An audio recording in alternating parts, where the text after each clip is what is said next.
The communists say, no such ideology exists. The government controls all. So God has to be destroyed. We know that much of LGBTQ is in direct conflict with our Bible. Direct conflict. Absolutely. So. Yeah, that's true. Shit, damn near almost everybody. Well, religious texts, LGBTQ is not really speaked on a little bit too nice. Like, let's be real. According to the Bible, I ain't gonna lie, y'all is to be sentenced and beheaded and all this other good stuff. You know, read the religious text. Don't come at me. Come at them. Come at your pastor. But yeah, it does kind of go against the religions. So when they're saying they're trying to take God out of it, it's not being a hit against LGBTQ. It's pretty much saying that they use the LGBTQ agenda to take God out of, I guess, well, the equation or people's mindsets. Because, well, what's the one thing that God doesn't like? Well, gay marriage. So what we do as a Christian country, we introduce gay marriage that goes completely against our morals. Like, no matter what. No, like it or not. It's just, well, it's not something we're really supposed to stand on. Now, I agree with it. I ain't mad at it. It's just, as a Christian country, it doesn't align with our Christian values. And I ain't even Christian. It's like the Daniel test. They had Daniel, you know the story. Daniel was the king's favorite, and the guys in Babylon started getting jealous of Daniel, and they said, we're going to set him up. So they said, hey, king, why don't you make a decree that says that no one can pray to you for 30 days. King said, yeah, it makes good sense. But they knew that Daniel prayed 4 or 5 times a day to his God. And they say, so if the king makes this decree, if Daniel obeys the decree, his God leaves him. If he disobeys the king will kill him. Either way, Daniel's in the trick bag.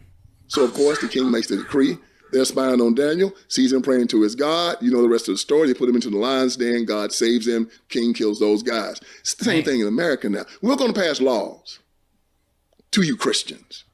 Hey, the trick bag, that's kind of what they hit Trump with. It's like, oh, well, if you pay a lawyer and you say legal fees, but it helps, see you in a different light, then it's supposed to be campaign contributions. Or if you put it as campaign contributions, we'll see it as misuse of campaign contribution funds. Yeah, he got caught in a trick bag. It was like, look, if you'd have did what they wanted you to do, you'd have still got charged on it. And if you did what you did, well, this is why we're here now. You got charged. You're going to bow to us. If you do what your God says, we're going to punish you. But if you do what we say, your God is going to leave you. Either way, we're in the trick bag. Either way, they have us. This is not what we were promised. We were promised a society where everyone kind of does his own thing and everyone gets along. Exactly. You treat other people with respect. Exactly. Some measure of dignity. You don't have to agree with them. They don't have to follow your religion, but you also don't have to follow their religion. You don't. But then, now I feel like we're being told we have to follow their religion. There it is. It's always about who has the gun. Yeah, back in the day, I say, yeah, the LGBT thing was like, bro, they weren't aggressive. Let's be real. Like I said, I always say I miss the old gays because, bro, the old gays weren't aggressive. They just said, hey, yo, just accept us. That's it. Don't discriminate against us. Don't just go against us because of what we like to do. We was like, all right, cool. We could rock with that. The problem is where y'all kind of just, I don't know, try to make it leak into the culture and all that good stuff. Damn near try to make it a whole black community thing, which kills me. But hey. See, the civil rights movement should have been, if Martin Luther King Jr. had been a real preacher, he would have known that you don't change people's opinions with a gun. You change their hearts. Oh, yeah. To finish my point, though, yeah. Y'all new gays, y'all some recruiters. The old gays, they just want to be left alone. Y'all new gays, bro, y'all some recruiters, and y'all doing too much, so. Godfather aficionado, right? Yeah. That's your Godfather. Okay. You know when first Godfather comes on, that's Michael Corleone sitting down talking with his girlfriend, Kay. And she sees Luca Brasi talking to himself. And she says, Michael, who's that scary man? And Michael said, that's a very scary man. That's Luca Brasi. Tell you a story about Luca. He says, my father has a godson by the name of Johnny Fontaine. Johnny Fontaine's famous now. He said that Johnny was under contract with his band leader. And Johnny wanted to do this movie. The band leader wouldn't let him out. He asked my father if he could handle it. My father said yes. Father goes to the band leader, offers him $10,000 to let Johnny go. Band leader says no. My father says, I'll be back. And this time, he brings back Luca Brasi. And he gets Johnny out of the contract with a certified check of $1,000. Kay says, Michael, how did he do that? He said, well, Luca Brasi put a gun to the band leader's head and promised him that either his brains or his signature would be on the contract. Michael, that's a true story. Oh, Hey, that's how you get shit done, though. Let's be real, though. He said, I'm going to pay you, but yeah, you ain't going to take this deal. You going to die today. It's like, what you mean, bro? It's ready to hand out fatality. okay, question. Was Vito Corleone a violent man for using Luca Brasi? Of course he was. Yeah. Martin Luther King Jr. wants to eat a hamburger down south. Racist white man says no. Martin says, I'll be back. This time he brings the federal government. Yep. Federal government put a gun to the guy's head. It says either Martin Luther King or your brains are going to be on that lunch counter eating that hamburger. Guy lets him eat. Was Martin Luther King Jr. a violent man? Of course he was. Okay, hold on. I did not know that. So you telling me, went to the white man, said, all right, let me eat a burger at this white establishment for propaganda, pretty much. Clear to make your shit look good. The white man, you know, as they said back then, nah, get out of here, you N-word, most likely is what he said. And bro came back with the government. He came back with the white man on the white man, though. It's like, bro, I ain't gonna lie. I'm slightly impressed. Like, wait. So you tell me you put a white man on the white man? White man says no, so you brought the higher white man to come down there and make him say yes, or they was gonna give him fatality. Damn, all right then. I thought he was a pacifist. Christian. He used violence from a third party. Yes. Civil rights movement wasn't a nonviolent movement. It was smart, though. A nonviolent movement would have been changing your neighbor's heart by your actions. What does that mean? If he's mean to me, I'm good to him. If you won't let me eat a hamburger at your stand, I'll build another restaurant that's better than yours. You eat at mine for free. If you won't let me go to your school, I'll build a better school than yours and you can send your child to mine for free. You treat me bad, I treat you right, but you're going to treat me like a man. You're going to treat me with respect. I demand that. And this is how you get your respect. Instead, what did they do? They used the gun. In the book of Corinthians, it says 11 people will not enter the kingdom of heaven. The last one is the extortionist. What's the extortionist? An extortionist is the one that used violence, threats, coercion to get what they want. And that's what the civil rights movement did. It didn't change the hearts of Americans. It extorted them. It told them either give us what we want or we're going to blow your brains out, we're going to put you in jail. That is not the Christian way. And it failed because they used the tool of the devil to get what they wanted. And it continues to fail. We're at the bottom of every socioeconomic statistic in America because we will not do what we've always supposed to have done, and that was live in this meritocracy. How did we break into the NFL? We showed we were better. Yeah. How did we break into the NBA? Showed we were better. Yep. We went out there and we competed. Exactly. And we didn't ask for handouts. We just showed them that, hey, yo, we deserve to be here. Instead of calling them racist for not letting us in, we getting now, what we getting? DEI and affirmative action back in the day. Nah, we just showed up to the plate. We showed up to the game. We was like, bro, we could play on the same field. I'm gonna be real with you. We could play so well. We're gonna make it a whole different game. That's what we did with football. That's what we did with basketball. Man, we took that shit and made it a whole different game. Like I said, it's like all we gotta do is show up and compete and not bitch. Cause let's be boxing too. Back in the day, niggas wasn't bitching or complaining as hard as we were today. That's why we excelled damn near in everywhere we went. Now we got all these complainers who's asking for handouts. Now we were kind of stagnant now. Mano a mano. From the government. I'm going to beat you straight up. At worst. Okay, if you make a glass that's better than this one that will last for 1,000 years, people are not going to care what your color is. They're going to buy it. What's the tool of the devil that he used? Extortion. Mm-hmm. Yeah. Extortion. Coercion. You're going to give me what I'm going to pass a law that says if you don't give me what I want, the federal government is going to put you in jail or kill you. Dang. Now, give me what I want. That is not the Christian way. We're not even supposed to sue each other. That's right. On the way to court. That's right. We're supposed to sit down and settle your differences. Yeah. That's exactly. We're supposed to reason with one another. Well, that's why I'm going to take you to court. No, I'll let it go before I take you to court. Damn. I feel the same way. I'll let it go. I'll measure you before we do it. And once I trust you, if you break that trust, that's my tax. I trusted him. Shouldn't have. That's on me. Fool me once, what? Shame on you. Fool me twice, shame on me. You take it. And for those of you who don't know, the 10 sinners, or I guess the 11, it's really 10 sinners who do not get into heaven. It's the sexually immoral, the idolizers, the adulterers, the effeminate, the homosexual, the thieves or robbers, the greedy, the substance abusers, the verbal abusers, and the swindlers and extortionists. Yes, those are the 10 people who shall not make it into heaven or shall not live a peaceful life on this earth, if you just want to get spiritual about it. No, they didn't want to do the hard work. And that's why I tell the LGBTQ community also. Do the hard work. Don't go to the law. Change the minds of your neighbor. All of these things that they are saying about you that you say are not true, prove that it's not true. Yeah. Don't go and have somebody put a gun to your neighbor and say, that's a Tim Cook. It's openly gay. I buy his product. Why? Because it's the best product out there. iPhone, I buy it. Prove your loyalty. Prove that if you want to be this man's friend, be his friend. Show yourself friendly. But you can't go out there using the law to get it done. We have made this mistake over and over again. Right now, they're marching down in Florida. They want DeSantis to put some type of black history back into public education when DeSantis has passed a school choice bill. If you don't like how the public educational system is educating your children, take it to a private school. Hey. No. We're going to make you do it. Coercion. This is all they know. And they put the black preacher up ahead of it all the time. And if any black person, like when Byron Donald just said that the black family was more intact during Jim Crow. Oh, they came out. Byron Donald said black people were doing better during Jim Crow. He didn't say that. He said despite of Jim Crow. Jim Crow couldn't destroy us. But the Iron Triangle, the black preacher, the black politician, the black civil rights worker, they will. Damn. They have. Slavery didn't kill us. Jim Crow didn't kill us. But the Democratic Party, they're taking us out. They are destroying the black community right now.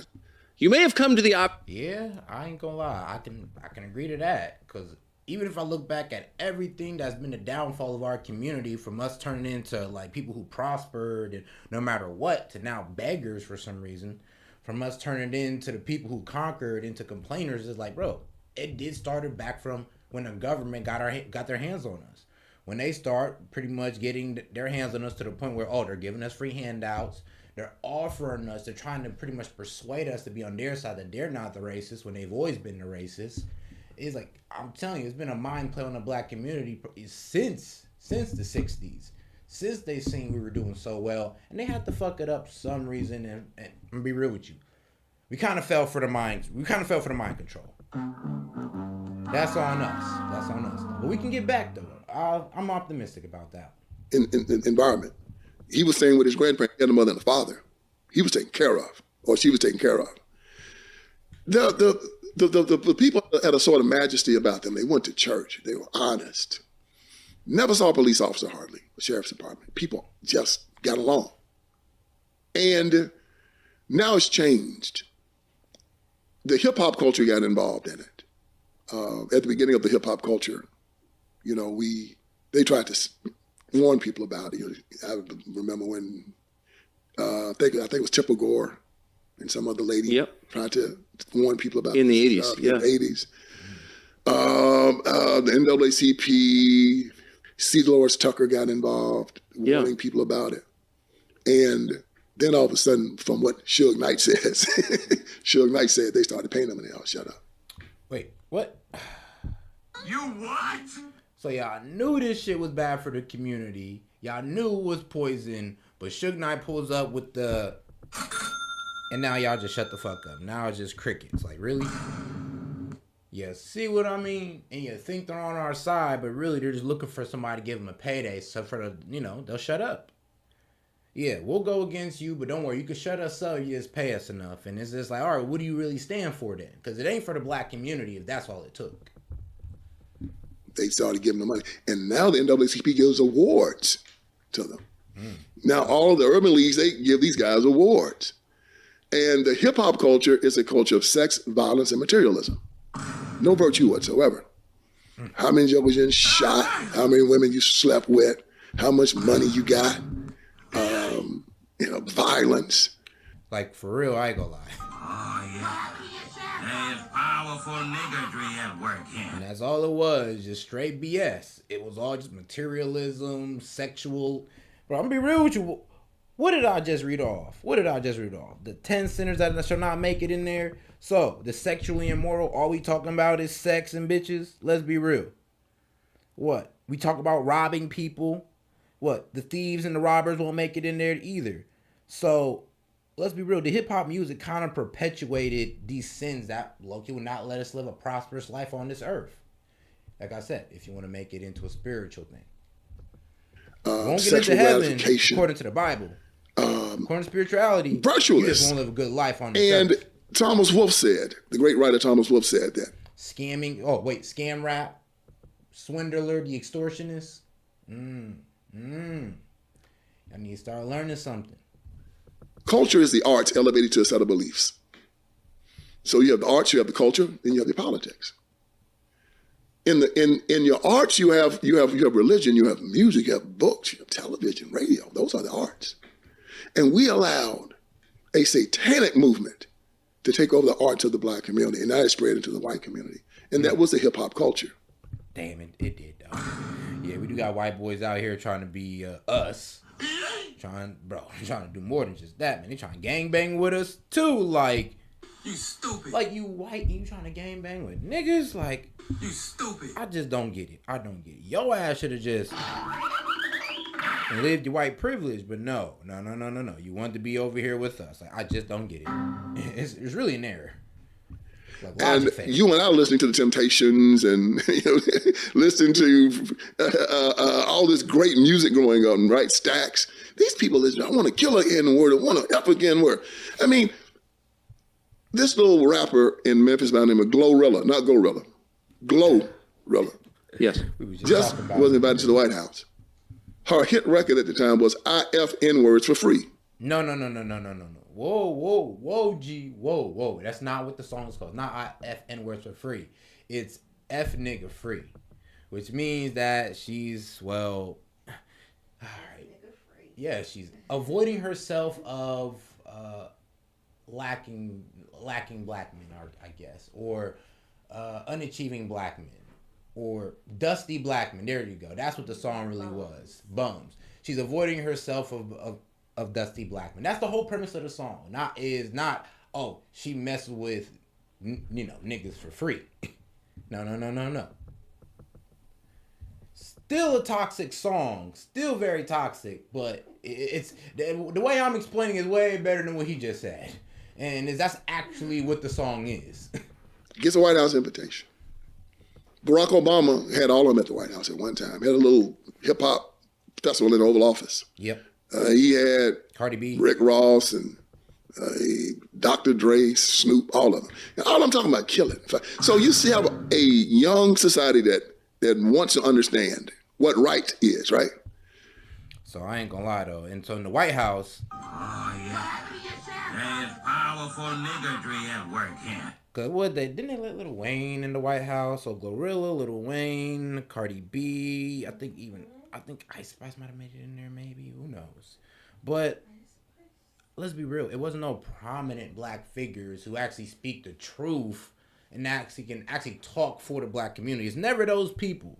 Never. They never invite those people to the White House because they know they actually have to get shit done, or they know that, well, somebody went to the president who had our best intentions in mind, told him what we needed, and this nigga ignored us and they said, nope, more rap music, more this, more that. More inflation, more legal funding. In our time, you had astronauts and Nobel laureates brought to the White House, right? And you say, that's what I want to aspire to be. Those people you brought to the White House were the people that you aspired to be. The heavyweight champion of the world, right? The Super Bowl champs, right? Yep. Those were the people you aspired to be. Oh, God, though. He could have just kept it down to, like, I don't know, an athlete or a boxer, invite them. He could invite Tank Davis to the White House, and I'd have been like, no, fuck it, it's way better. It's way better than Glorilla and Cardi B. I have to give him that. And now they bring these people and say, you should aspire to be that. And then they're alarmed when they are that. Well, you had Snoop at the White House. Snoop talking about smoking blunts every day. And he's on TV selling more merchandise than Morgan Freeman is right now. What is Snoop selling? Cars, and selling beer, and he's selling sneakers. And he a dope fiend. Talked about killing folks, talk about robbing people. But they made him a hero. And biggest icon in the black community, arguably the biggest icon in the black community is Snoop Dogg. The biggest brand in the black community, arguably, is Snoop Dogg. If you got anybody that's better than Snoop Dogg, let me know in the comments, because boy. People look at this and they say, well, why are these things happening? That's why these things are happening, because you hold these people up as heroes in our society. Violent, evil, sadistic individuals. Bro, that's the only man that can go into a movie and just play himself. Every time. Get millions just to play himself. Like, come on. And when your children act like them, you're alarmed? Women walking around half naked talking about having sex with people. Then when they do it, they're shaking like them. You say, oh, what's going on? And you just kind of look at them and say, yeah. So you're wondering why middle class white Americans treat you this way. I'm afraid of snakes because every time I looked on TV, a snake was killing somebody. So I don't like them. If you want to see me run out of here, let a snake come through that door right now. Okay, I'm leaving, all right? You have a hip-hop culture that put all on television. Black men shooting people. Black men raping people. Black men doing dope. Black men kicking in doors and spraying the whole freaking room, machine gun. And then when they see the black man that looks like that come near them and they kind of get apprehensive, well, you a racist? No, I'm sane. You look like the person on TV that does these things. If I saw a white man walk to me with a swastika in the middle of his head, I don't look at him and think he's going to be a friend of mine. And he walks up to me, hey man, why are you tripping? Man, you got a swastika in the middle of your head. Oh God, y'all niggas be over there, what? Tatted up, goddamn, got the gang tat, you goddamn got the pants sagging. And you wonder why white people look at you funny and you're going to call them racist. Really? They're racist, or aren't you stereotypical? Like, come on now. Well, I'm tripping.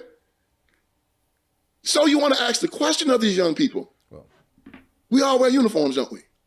If you see a house on fire and there's a fireman over there with a fireman, you say, hey man, go. He says, oh no, I'm just wearing this. You get mad at it. Like, police officer do get mugged. Hey man, you don't. Oh, no, I'm just wearing this uniform. I'm not really a police officer. Well, you see a young man looking like a thug. And you treat him like a thug. He said, well, actually, I graduated from Harvard. Well, man, why do you want to look like a thug? Well, I can dress the way I want to. Yes. Man, I ain't gonna lie. They're like, those guys, they do it for the hoes. They do it for the hoes. They understand, bro. Sometimes niggas gotta wear the mask. What's that old joke is when she thought she had a hood nigga. The nigga takes off his Nike Tech and he's really in a fucking dress shirt and tie. It's like, yeah, some niggas understand that, yeah, sometimes you just gotta play that bad boy role. Like, why are you sagging? Man, I'm trying to get these hoes, man. Man, come on, bro. Chill on me just for now, bro. I promise you. I'll be back in suit and tie next week. I got you, bro. I promise. You can, and you're dressing like a thug. And I'm treating you like one. Why would an intelligent man want to be looked upon as a thug? Why would an intelligent woman want to be looked upon as a whore? Why are you dressing like one? And these children look. Get some help. If that's you, yeah, stop it. You need to get some help, because I promise you, that's a lot of you. A lot of women want to dress the way they want, but they want to be seen as an intellectual woman. It's like, I ain't gonna lie, baby girl. Like, for real. Stop it. Get some help. A lot of y'all niggas want to get a whole degree and still dress like you in the hood. Stop it. Get some help. You wildin', and you need to just do better. I'll be real with you. You just can't keep that image. You gotta, like, low-key evolve past the hood. You gotta get past that. You gotta outgrow it. There's such thing as outgrowing things. And let's be real, you can outgrow the hood. You can outgrow the culture. It's possible. Confused. You know why? Because no one is telling them what right is any longer. In the military, it was this thing that you knew what right was. Shoes shine, creases and down the seams, standing straight. It was written down. This is what right is. When you grew up, your father make your bed up in the morning time. Always tell the truth. You will have children going up now where the parents are teaching them to steal, teaching them to lie, teaching them how to get over.